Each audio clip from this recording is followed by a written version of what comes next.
I'm Kevin Oldenburg, a park ranger at the home of Franklin Roosevelt National Historic Site in Hyde Park, New York. And I'm Jason Okrasa, park guide at Pearl Harbor National Memorial in Honolulu, Hawaii.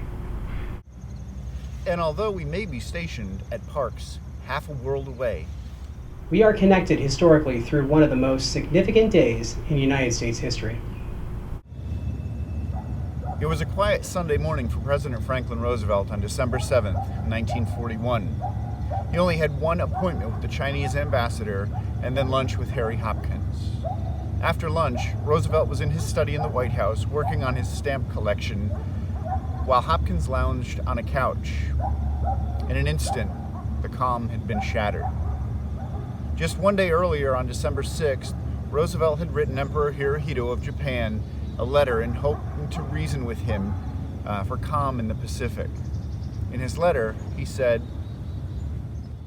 "We have hoped that a peace of the Pacific could be consummated in such a way that nationalities of many diverse peoples could exist side by side without fear of invasion, that unbearable burdens of armaments could be lifted for them all, and that all peoples would resume commerce without discrimination against or in favor of any nation.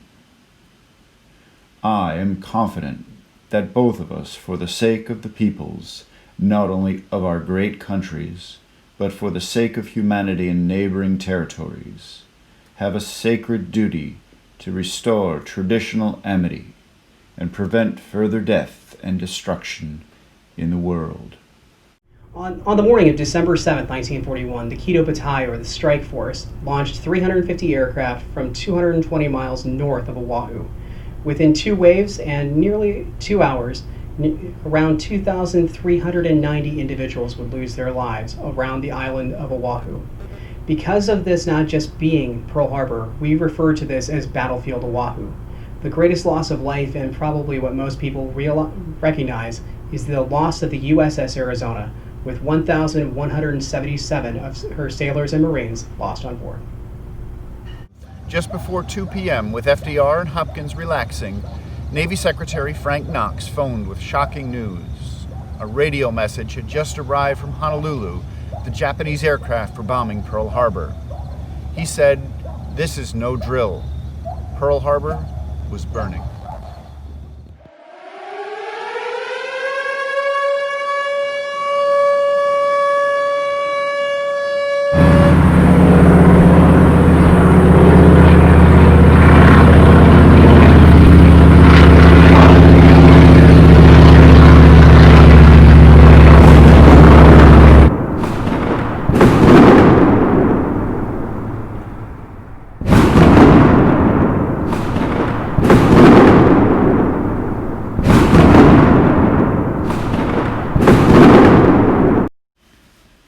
It was Eleanor Roosevelt who first took to the airwaves to tell the nation of the attack during her weekly radio show the night of December 7th. And now here's the Pan American Coffee Bureau's Sunday evening news reviewer and newsmaker to give us her usual interesting observations on the world we live in, Mrs. Franklin D. Roosevelt. Good evening, ladies and gentlemen. I'm speaking to you tonight at a very serious moment in our history. The Cabinet is convening and the leaders in Congress are meeting with the President. The State Department and Army and Navy officials have been with the President all afternoon. In fact, the Japanese ambassador was talking to the President at the very time that Japan's airships were bombing our citizens in Hawaii and the Philippines and sinking one of our transports loaded with lumber on its way to Hawaii.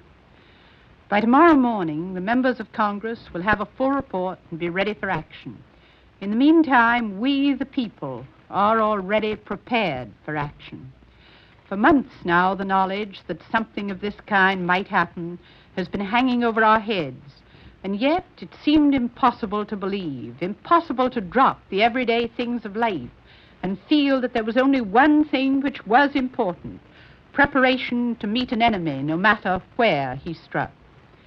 That is all over now, and there is no more uncertainty. We know what we have to face, and we know that we are ready to face it.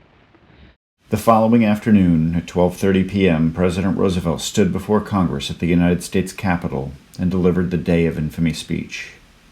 A mere 7 minutes in length, it would prove a very powerful and moving speech. Yesterday, December 7th, 1941, a date which will live in infamy. The United States of America was suddenly and deliberately attacked by naval and air forces of the Empire of Japan. The United States was at peace with that nation, and at the solicitation of Japan, was still in conversation with its government and its emperor, looking toward the maintenance of peace in the Pacific. Indeed, 1 hour after Japanese air squadrons had commenced bombing in the American island of Oahu, the Japanese ambassador to the United States and his colleague delivered to our Secretary of State a formal reply to a recent American message. And while this reply stated that it seemed useless to continue the existing diplomatic negotiations, it contained no threat or hint of war or of armed attack.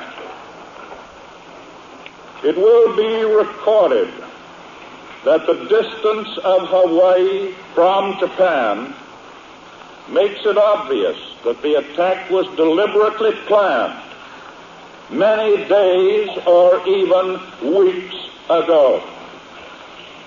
During the intervening time, the Japanese government has deliberately sought to deceive the United States by false statements and expressions of hope for continued peace. President Roosevelt formally requested the declaration of war in his speech, addressed to a joint session of Congress and the nation at 12:30 p.m. on December 8th. The declaration was quickly brought to a vote. It passed the Senate, and then passed the House at 1:10 p.m. The vote was 82-0 in the Senate and 388-1 in the House.